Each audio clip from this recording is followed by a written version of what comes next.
Hi, this is Jim from Roughing It in Retirement, an engineer's perspective, where we are free from work and free for adventure. Today I'm going to be cleaning my Napoleon 500 Prestige grill.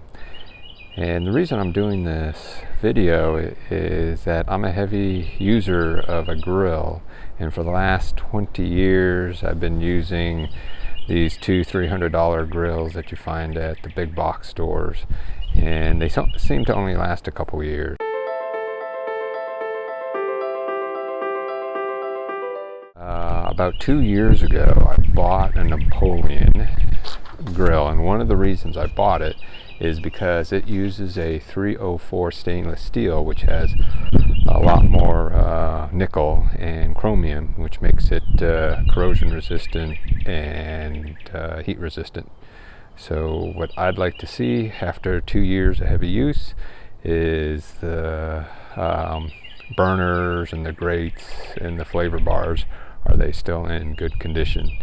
Usually after 2 years of a big box type grill, I would have to either tear out all those pieces and rebuild it, or just buy a new one. So Napoleon is probably, or at least this one, the Prestige 500, is probably 2 to 3 times more expensive than those lower end big box brands. So it was about $1,100. So if this thing can last 6 years in great condition, and lifetime warranty should hopefully do a lot more than 6 years.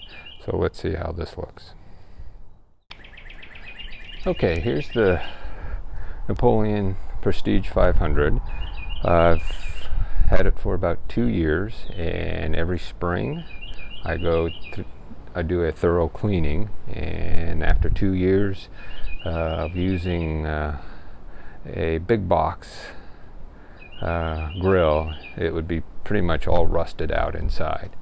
So I cleaned it last year, and so this will be my main cleaning for this season at the beginning of spring here.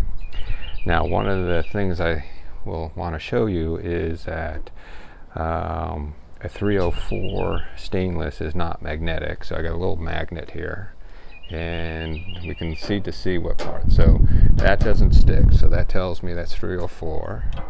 The grill doesn't stick, so that seems to be 304. You can tell that it's well used. On average in the summer I grill out 2 to 3 times a week, and that my grilling season is usually from starting in March until November, so it gets a lot of use. The flavor bars or deflectors, they're not sticking, so that's also 304 stainless. And you can see how dirty I get, and so it'd be interesting to see what it looks like after it's all cleaned up. So now you can actually see the burners. They actually look in good shape.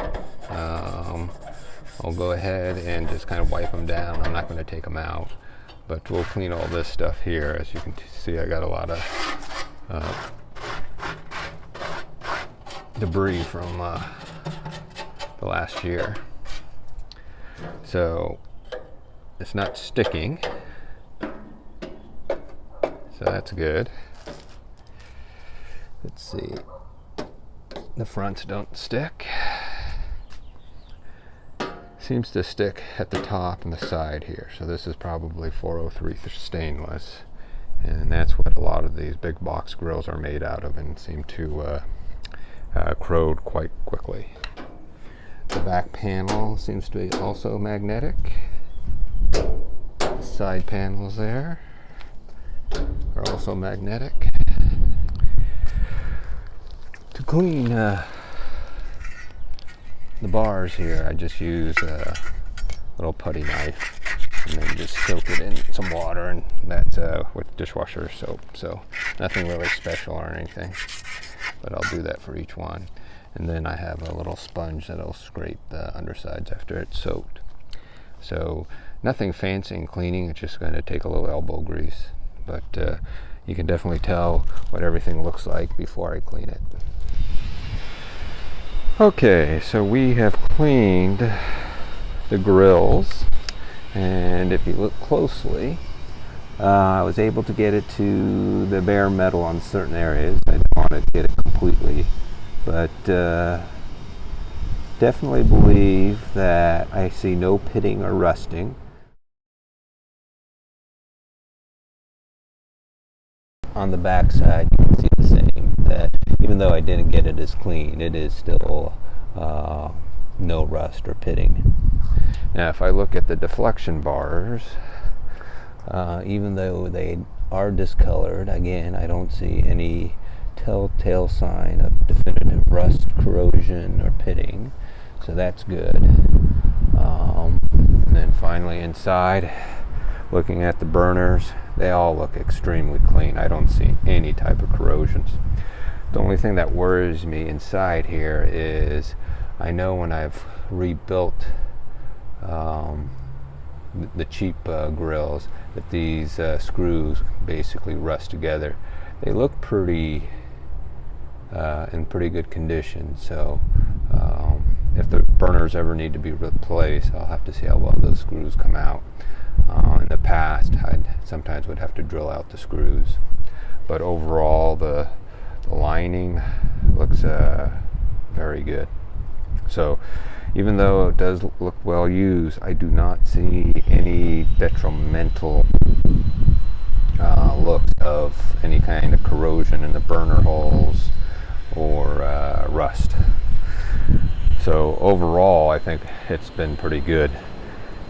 Now the one thing that does worry me is on the back side of the aluminum tub, I can actually feel some of these burn through. I think this is what's the aluminum tub, and probably it's gotten so hot that it's burned through a bit. So over time, I actually think this is what I'll need to replace.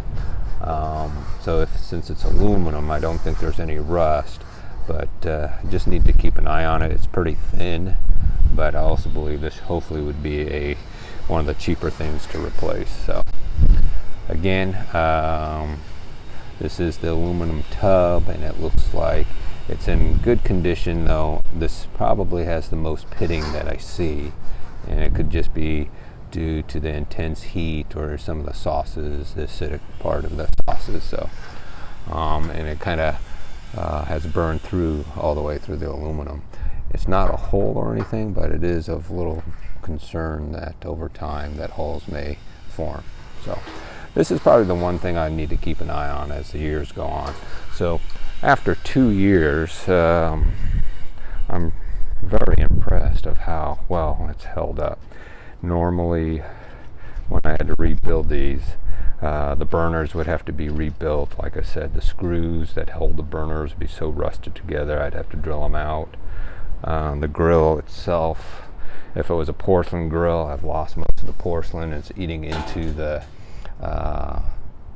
iron, or if it was stainless steel, it would have already rusted, being a 403 stainless. So having a 304 stainless has made a world of difference. So is the Napoleon costing 2 to 3 times more worth it? I would probably have to come back at year 4 to tell you, but just the amount of cleaning and rebuilding, saving me many hours, is definitely a little time saver.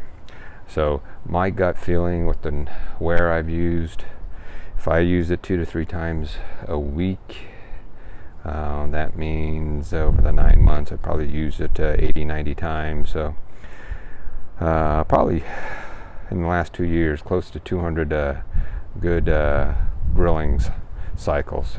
And I'll have to say I've never seen a grill be able to handle that much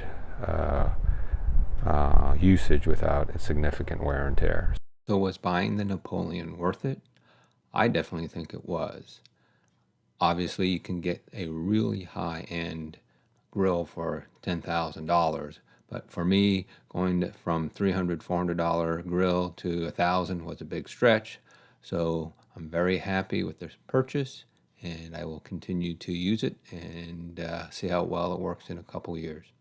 So this is Jim from Roughing It in Retirement, an engineer's perspective where we are free from work and free for adventure. If you like this video, please hit like and please subscribe. Thank you.